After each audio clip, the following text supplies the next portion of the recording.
नमस्कार मित्रांनो, मी मानसी आणि आज आपण बोलणार आहोत नुकत्याच झालेल्या आंतरराष्ट्रीय योग दिनाविषयी।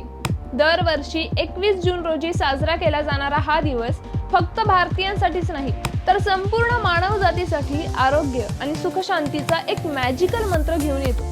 क्रीडा क्षेत्रातील कितीतरी दिग्गजांनी पुन्हा पुन्हा योगासनाचं महत्त्व सांगितले। योग ही खरं तर एक प्राचीन भारतीय लाईफस्टाईलच आहे ज्याची मुळं हजारो वर्षांपूर्वी ऋषीमुनींनी घालून दिली होती।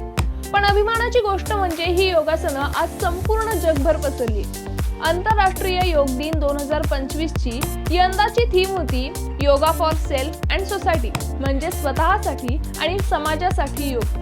किती छान कन्सेप्ट आहे ना?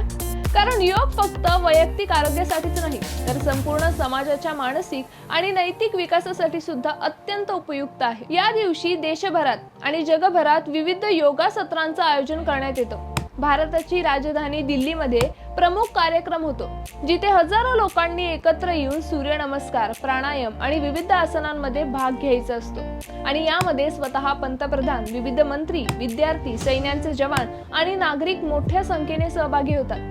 शालेय आणि महाविद्यालयीन स्तरावरही वेगवेगळे उपक्रम घेतले जातात। योग प्रशिक्षण शिबिर, प्रॅक्टिकल्स, विविध स्पर्धा, मेडिटेशनच्या सेशन मधून विद्यार्थ्यांमध्ये योगाबद्दल जागरूकता निर्माण करण्यात येते। आजच्या धावपळीच्या युगामध्ये महत्त्वाचा असलेला योगा आपल्याला केवळ तंदुरुस्तच ठेवतो असं नाही, मानसिक स्थैर्य, एकाग्रता, सकारात्मक ऊर्जा सुद्धा प्राप्त करून देतो। आंतरराष्ट्रीय योग दिन साजरा करणं म्हणजे फक्त एक दिवस योगा करणं नाही तर योग हा आपल्या रोजच्या जीवनाचा भाग व्हावा हा त्याचा मुख्य उद्देश आहे। तर मित्रांनो, आरोग्यम धनसंपदा असं म्हणतात आणि आरोग्याचा सर्वात सोपा आणि शाश्वत मार्ग म्हणजे योग। तुम्ही सुद्धा योग दिन साजरा केला का? कसा केला? आम्हाला कमेंट करून नक्की कळवा।